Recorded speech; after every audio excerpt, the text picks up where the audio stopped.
নমস্কার আমার প্রিয় বন্ধুরা, আজকেও আমি তোমাদের কাছে নিয়ে চলে এসেছি আরেকটি নতুন প্রবন্ধ। আজকের প্রবন্ধ জনস্বাস্থ্য ও পরিবেশ সংক্রান্তকে কেন্দ্র করে। তো আমি তোমাদের আজকে যে প্রবন্ধটা নিয়ে আলোচনা করব, এই প্রবন্ধটা কিন্তু তোমাদের ক্লাস পরীক্ষাতে এসেছে, সেই জন্যই আমি আজকে তোমাদের কাছে নিয়ে চলে এসেছি। তবে ফাইনাল পরীক্ষাতে তেমন কোনো প্রভাব ফেলেনি। তো তোমাদেরকে বলে রাখবো, এই প্রবন্ধটা যদি তোমাদের এই প্রবন্ধ সংক্রান্ত যদি তোমাদের একটা আলাদা অভিজ্ঞতা হয়ে থাকে, তাহলে কিন্তু তোমাদের যদি ফাইনাল পরীক্ষাতেও যদি এমনি প্রবন্ধ চলে আসে, তোমরা কিন্তু ডেফিনেটলি লিখতে পারবে আশা রাখছি। তো চলো তাহলে আজকে বেশি কথা না বলে আজকে প্রবন্ধটা শুরু করছি। এবং আজকের প্রবন্ধটা একটু বড়ও রয়েছে, যার জন্যে আর বেশি কিছু কথা বলছি না। আর যেসব নতুন বন্ধুরা আজকের প্রবন্ধটা দেখছো বা আজকের ভিডিওটা দেখছো, তাদের উদ্দেশ্যে একটাই কথা বলো, প্লিজ তোমরা চ্যানেলটা সাবস্ক্রাইব করে সঙ্গে থেকো। যেহেতু এটা পড়াশোনা সংক্রান্ত চ্যানেল, তোমাদের কিন্তু প্রত্যেকটা ভিডিও কিন্তু ভালো লাগবে। তো চলো তাহলে আজকে শুরু করছি ভূমিকা থেকে। তো জনস্বাস্থ্য ও পরিবেশ। ভূমিকা: মানব জীবনে পরিবেশের অনস্বীকার্য, মানে পরিবেশের প্রভাব, আচ্ছা এটা একটা লিখিনি, পরিবেশের প্রভাব, ঠিক আছে। মানব জীবনে পরিবেশের প্রভাব অনস্বীকার্য, মানে পরিবেশ সবসময় আমাদের, মানে কি বলবো, জন্ম থেকে মৃত্যু পর্যন্ত পরিবেশের, মানে পরিবেশ মানে আমাদের সঙ্গে ওতপ্রোতভাবে জড়িত এর মানে। কিন্তু সমস্যা জর্জরিত বিংশ শতাব্দীর মতোই একবিংশ শতাব্দীর এক অন্যতম সমস্যা পরিবেশ দূষণ। তো এটা তো আমরা চাক্ষুষ প্রমাণ, মানে আমরা তো দেখতেই পাচ্ছি। পরিবেশের জল, হাওয়া, মাটি এগুলো যেমন উপাদান, তেমনি গাছ, পশু পাখি, মাটি এগুলোও এক একটি উপাদান। আর এই সব উপাদানগুলি যখন একত্রে অথবা ভিন্ন ভিন্নভাবে দূষিত হয়, তাকেই বলে পরিবেশ দূষণ। এই দূষণের ফলে জল, বায়ু, শব্দ সবই দূষিত হচ্ছে, যার ফলে জনস্বাস্থ্য ব্যাহত হচ্ছে। এবার জনস্বাস্থ্য কি? স্বাস্থ্যই সম্পদ, কিংবা শরীর মাদ্যং খলু ধর্ম সাধনাম, মানে শরীর, দেখো এটা হচ্ছে সংস্কৃত ভাষা, মানে শরীরেরটাই হচ্ছে ধর্মের সব, এ কথা কিন্তু বহু প্রচলিত। কিন্তু বর্তমানে আমরা জনস্বাস্থ্য নিয়ে প্রায় কোনো চিন্তাই করি না। মানে আমাদের যে স্বাস্থ্য, মানুষের যে স্বাস্থ্য, সেটা নিয়ে চিন্তাই করি না, হ্যাঁ বললেই চলে। এ বিষয়ে আমাদের চিন্তা ভাবনা এতই স্বার্থকেন্দ্রিক যে সমষ্টিগত স্বার্থ কিভাবে রক্ষিত হবে তা নিয়ে চিন্তা করার অবকাশ আমাদের নেই। পরিবেশ ও জনস্বাস্থ্য দেখে নাও। সমগ্র জনমানসে স্বাস্থ্য ও সুস্থতাকে জনস্বাস্থ্য বলা যেতে পারে। তাহলে কি, সমগ্র জনমানসের স্বাস্থ্য ও সুস্থতাকে জনস্বাস্থ্য বলা যেতে পারে। অন্যদিকে যে পারিপার্শ্বিক অবস্থা জনগণকে সুস্থ রাখে, তাকেই বলে অনুকূল পরিবেশ। মানে যে পরিবেশে মানুষ বা অন্যান্য জীবজন্তু বা প্রাণীকুল থাকতে পারে, তাকেই বলা হয় অনুকূল পরিবেশ। মুক্ত বায়ু, বিশুদ্ধ জল, উন্নত চিকিৎসা, সার্বিক সচেতনতা সব কিছুই, মানে সবই মানুষই পেতে চায়, কারণ মানুষের স্বাস্থ্যের জন্যই এগুলি যুক্ত, তাই না? তো পরিবেশ যদি দূষিত হয়, প্রকৃতি ও পরিবেশের ভারসাম্য যদি রক্ষিত না হয়, অশিক্ষা, কুশিক্ষা যদি মানুষকে ভিন্ন পথে পরিচালিত করে, তাহলে জনস্বাস্থ্য বিঘ্নিত হবে। আর এই কারণেই জনস্বাস্থ্যের আলোচনা বিশেষ প্রয়োজন। তাই পরিবেশ ও জনস্বাস্থ্য পারস্পরিক সম্পর্কযুক্ত দুটি শব্দ। জনস্বাস্থ্য বিঘ্নিত হওয়ার কারণ, নেক্সট পয়েন্ট। আজ আমাদের বেশিরভাগ রোগের কারণ হচ্ছে দূষিত জল এবং বায়ু। তো এখন ঘরে ঘরে দেখবে যে মানুষের, মানে কি বল, পেট ব্যথা হতেই থাকছে, তার কারণ হচ্ছে দূষিত জল খাচ্ছে, তারপর পটি হচ্ছে, মানে এতবার যাচ্ছে, মানে দূষিত জল খেয়ে খেয়ে, মানে বিশুদ্ধ জল আর নেই। আর বায়ু, এখন বিভিন্ন রকমের একটা নর্মাল রোগ হলেও তুমি যদি হাসপাতালে যাও, দেখবে তোমার মুখে একদম একটা অক্সিজেনের একটা মাস্ক লাগিয়ে দেবে। মানে বিশুদ্ধ বায়ু নিলে কিন্তু তোমার অনেকটা শরীরটা সুস্থ হবে, কিন্তু সেটা আমরা যেটা জেনারেলি পেয়ে উঠি না। ঠিক আছে, তো সেটাই বলছে এখানে। আজ নদীকে কেন্দ্র করে মানুষ একদিন সভ্যতা গড়ে তুলেছিল, মানে যে নদীকে কেন্দ্র করে মানুষ একদিন সভ্যতা গড়ে তুলেছিল, সেই নদীতে আজ জমেছে সভ্যতার উদ্বৃত্ত। ফলে জল হয়েছে দূষিত। এই দূষিত জল শরীরকে অসুস্থ করছে। অন্যদিকে মুক্ত বায়ুর অভাব মানুষের ভিন্ন ভিন্ন রোগের জন্ম দিচ্ছে। দেখো এখানে আমি লিখেছি যে জন্ম দিচ্ছে। তারপর রয়েছে carbon dioxide, sulphur dioxide, chlorofluoro methane, chlorofluoro carbon, মানে যেটাকে আমরা সিএফসি বলি, যেটা নির্গত হয় আমাদের এসি বা ফ্রিজ থেকে, ইত্যাদির মতো দূষিত গ্যাস প্রতিদিন কি আবহাওয়াকে দূষিত করছে।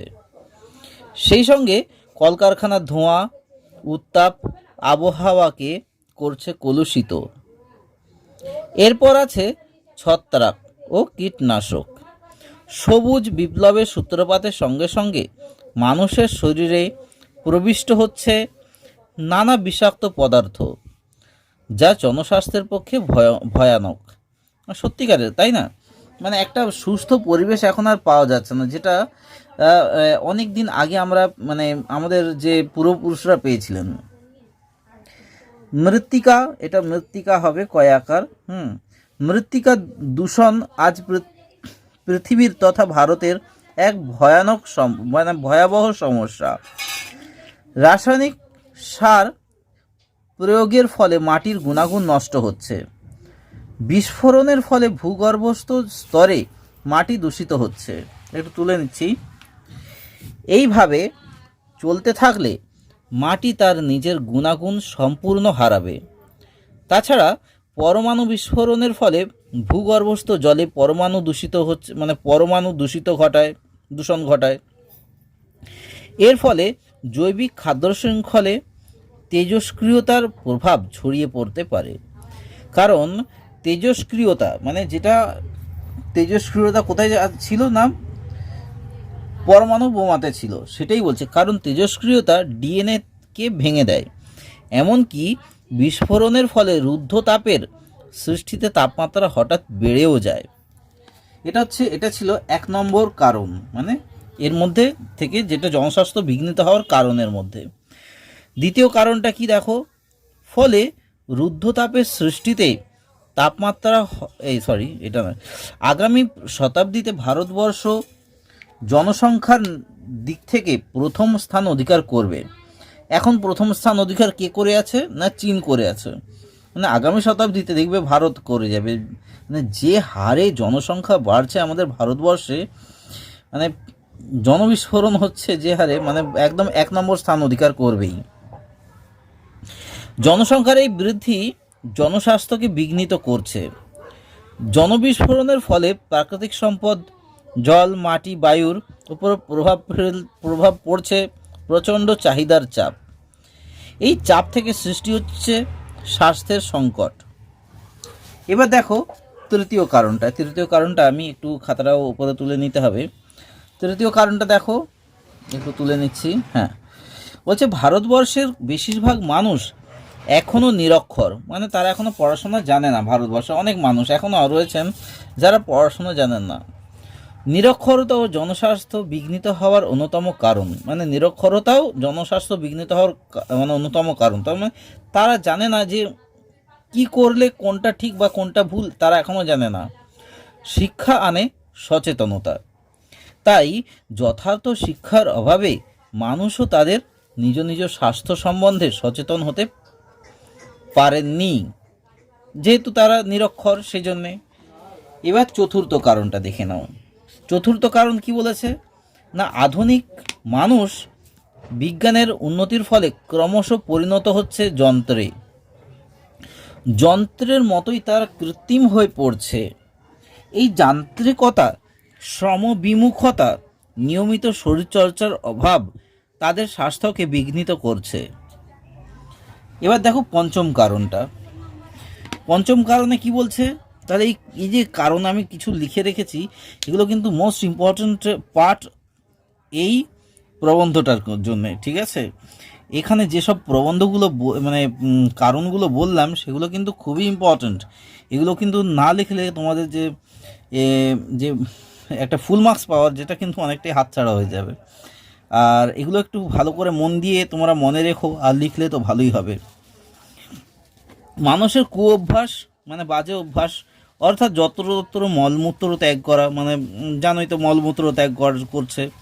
স্বাস্থ্যবিধি মেনে না চলা, রান্নাবান্নার পদ্ধতি প্রভৃতি জনস্বাস্থ্যের পক্ষে মঙ্গলজনক নয়।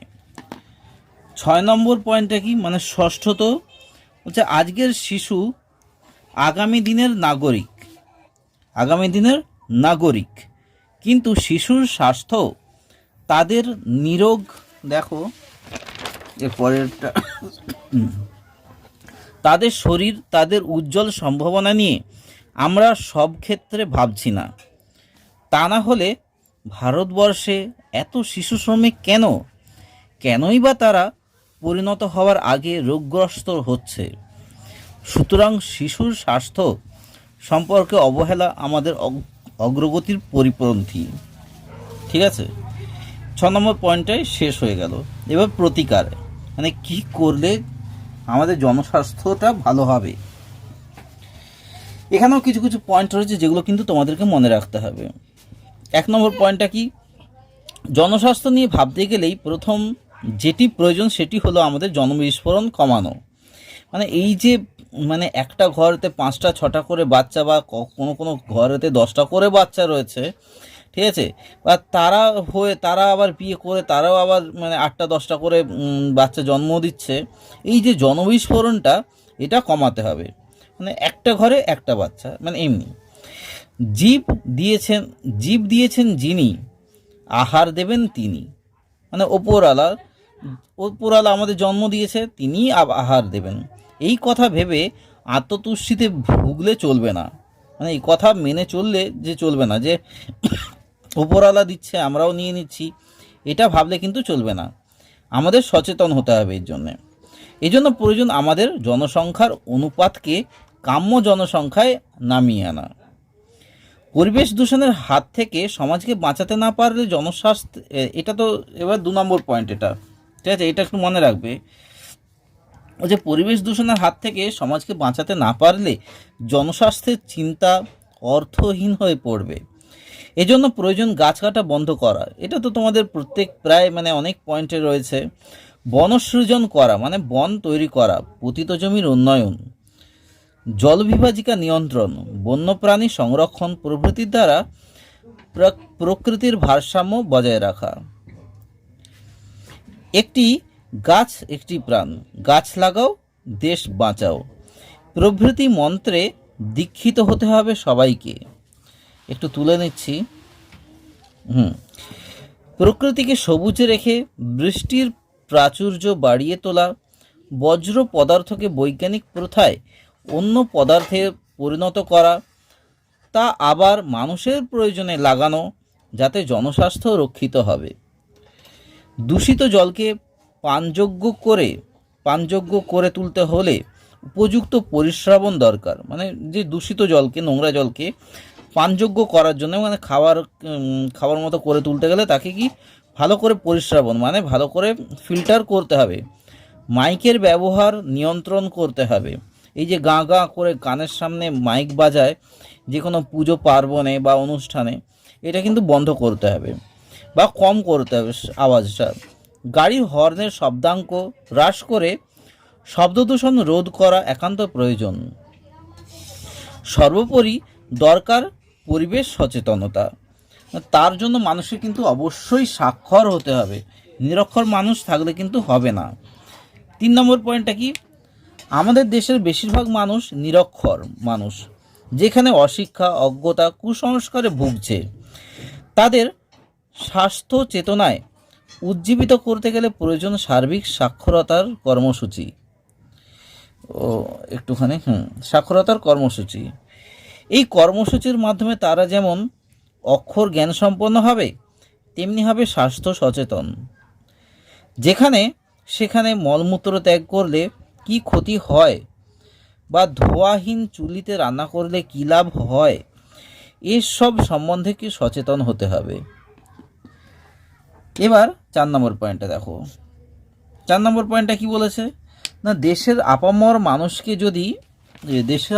মানুষকে যদি বিজ্ঞান মনস্ক করে না তোলা যায়, মানে বিজ্ঞানের পরিপন্থী করে না তোলা যায়, তারা যদি ডাইনি সন্দেহে কাউকে পিটিয়ে মারে, সাপে কামড়ালে ওঝার কাছে যায়, জন্ডিস হলে হাত ধোয়া জল খাওয়ায়, তাহলে জনস্বাস্থ্য কিন্তু বিঘ্নিত হবে বই কি, তাই না? মানে তাহলে তো জনস্বাস্থ্য বিঘ্নিত হবে, মানুষ সেই আগেকার মতনই চলে আসছে। চলো এবার লাস্ট পয়েন্টে আসা যাক, উপসংহার।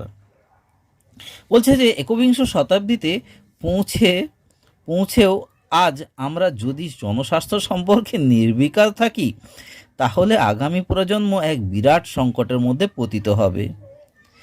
কথা সংশ্লিষ্ট সবাইকে ভাবতে হবে কি করে মুক্ত বায়ু, সুঠাম স্বাস্থ্য ও বলের অধিকারী আমরা হতে পারি। এজন্য সরকারের দৃঢ় পদক্ষেপ গ্রহণ করা উচিত। সাধারণ মানুষকে স্বাস্থ্য সচেতন করার জন্যে প্রয়োজন ধারাবাহিক প্রচার ও বিভিন্ন অনুষ্ঠান, এবং শুধু তা করলেই হবে না, সর্বোপরি প্রয়োজন এই সব কাজের দৈনন্দিন মূল্যায়ন। সুখের বিষয়, বিভিন্ন স্বেচ্ছাসেবী প্রতিষ্ঠান ও শুভবুদ্ধি সম্পন্ন মানুষেরা এ ব্যাপারে এগিয়ে আসছেন। মনে রাখতে হবে, যারা পরিবেশকে দূষিত করে, জনস্বাস্থ্যের ক্ষতি করছেন, তারা সমাজের কিন্তু শত্রু। এটা কিন্তু মনে রাখতেই হবে। তো এখানে বলবো, এখন বর্তমান যুগের নেতামন্ত্রীরাও, মানে রাজনৈতিক নেতামন্ত্রীরাও কিন্তু অনেকটাই এগিয়ে রয়েছেন মানে পরিবেশকে দূষিত করার জন্যে, এটা না বললেই নয় কিন্তু। তো যাই হোক, আজকের প্রবন্ধটা তোমাদের কেমন লেগেছে সেটা অবশ্যই কমেন্ট করে জানিও। আর তোমাদের কাছে একটাই অনুরোধ যে প্লিজ তোমরা এই চ্যানেলের লিঙ্কটা তোমাদের ফ্রেন্ড সার্কেল এবং ফ্যামিলি সার্কেলে অবশ্যই শেয়ার করো, হোয়াটসঅ্যাপ, ফেসবুক এবং ইনস্টাগ্রাম মারফত। তাহলে কিন্তু আমি অনেকটাই আগ্রহ প্রকাশ করব নতুন নতুন পড়াশোনার আরও কিছু ভিডিও আনার জন্য। আর আমি একটা ভাবনা চিন্তা নিয়েছি যে এই চ্যানেলে কিছু কারেন্ট অ্যাফেয়ার্সের যেসব কোশ্চেন আনসার রয়েছে সেগুলো একটু তোমাদের সঙ্গে পোস্ট করে শেয়ার করার জন্য, যাতে তোমাদের আরেকটু অভিজ্ঞতা বাড়ে। তো সেটা করলে কেমন হবে তোমরা অবশ্যই কমেন্ট করে জানিও, তাহলে আমি আরও উৎসাহ প্রকাশ করব এমনি ধরনের আরও জানার কিছু ভিডিও প্রকাশ করার জন্য। চলো তাহলে বন্ধুরা, আজকের প্রবন্ধটা এই পর্যন্ত এখানেই শেষ করছি। তোমরা খুব খুব ভালো থেকো এবং সুস্থ থেকো।